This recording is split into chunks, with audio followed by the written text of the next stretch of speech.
Somebody who honestly is one of the most well-presented people I've ever met, honestly, always brings the A game in terms of presentation, and I'm not sure. I mean, this is in my imagination, but I think even when I'm talking to her on the phone, she's going to be immaculate. Tanya Unkovic, ladies and gentlemen. Kia ora. Good afternoon, Tanya.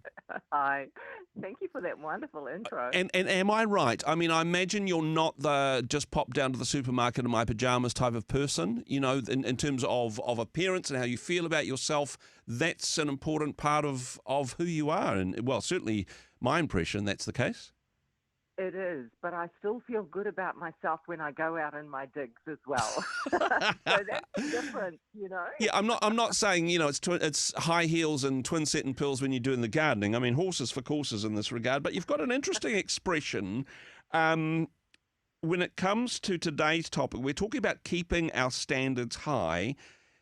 You talk about remaining Rodeo Drive and not slipping to Coronation Street standards. Whatever do you mean, Tanya? Well, sometimes if a client is talking to me about a difficulty that they're having with someone and it's very gossipy, it's very negative, then I say, hey, that's Coronation Street stuff. You're in Rodeo Drive. Don't go down to that level, So that's one example of using that little metaphor. Okay, so we're not talking about Hilda Ogden that wears curlers. I don't think I ever saw her out of curlers. And it's been many years, of course, since I've watched Coro Street because Hilda's been gone for many years. But is that type of thing, or did I grab the wrong end of the stick, Tanya? Well, no, I also believe that if you dress nicely and as well as you can, then that is going to be how you feel. If you're always in your sloppy stuff and, your clothes aren't clean or even your body's not that clean, you don't feel as good. And many people learned that lesson when we all got locked down and we were working from home. Yes. So it's very easy to slip. So sweatpants only get you so far, even when nobody's around to see it, right?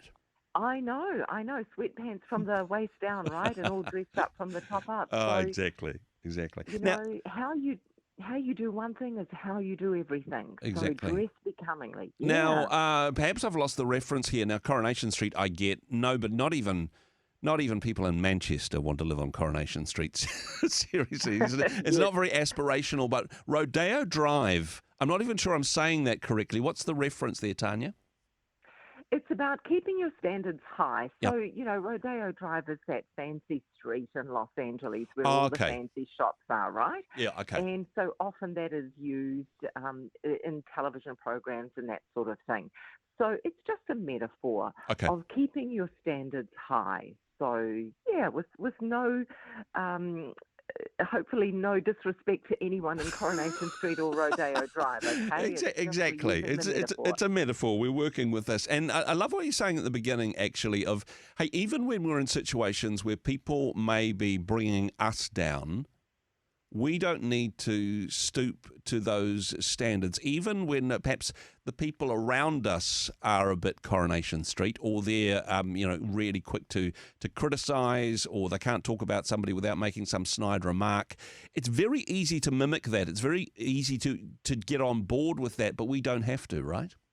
Oh, of course we don't have to, and if you're in that kind of environment, then of course it's going to feel uncomfortable. And of course, we all fall into a bit of pack mentality, don't we, at times? And you tend to just agree for the sake of feeling part of the group. But, there is a way to just go, oh, actually, I don't like how this feels. Whether it's gossip or criticism or just a negative attitude, it's so easy for all that muck to be thrown all over you, and you're wearing it.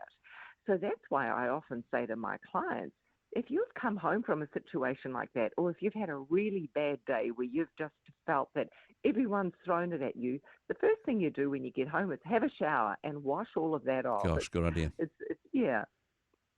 In terms of that, though, I suppose sometimes it can be a bit awkward. We don't want to do that. Well, I don't know. Maybe we do. If somebody is saying something and then we cut in and go, look, I don't want to be involved in that gossip, or you criticise the way in which they're talking about other people. Honestly, particularly with close friends and family, that can go down reasonably badly. How do we do that with grace and without, I don't know, causing tension in that relationship? Well, have a few lines already prepared. And one good thing to say is, well, look, we never quite know what's going on in someone's life. Yeah. And that could be what is producing their stress and their negative attitude. So have a few lines like that, you know. If you find that someone is really criticizing you openly in public, Yeah. then, you know, one good thing to say is, oh, what do you mean by that?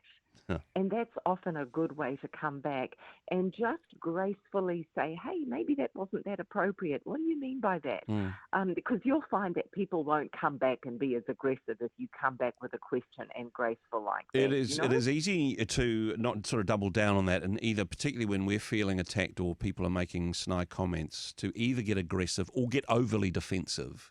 Yeah, And yeah. for our backs to get up and for us to respond in kind. Again, that is probably what they do in Coronation Street with a Northern English accent, but that doesn't Yeah. need to be the way in which we respond. We can choose our reaction.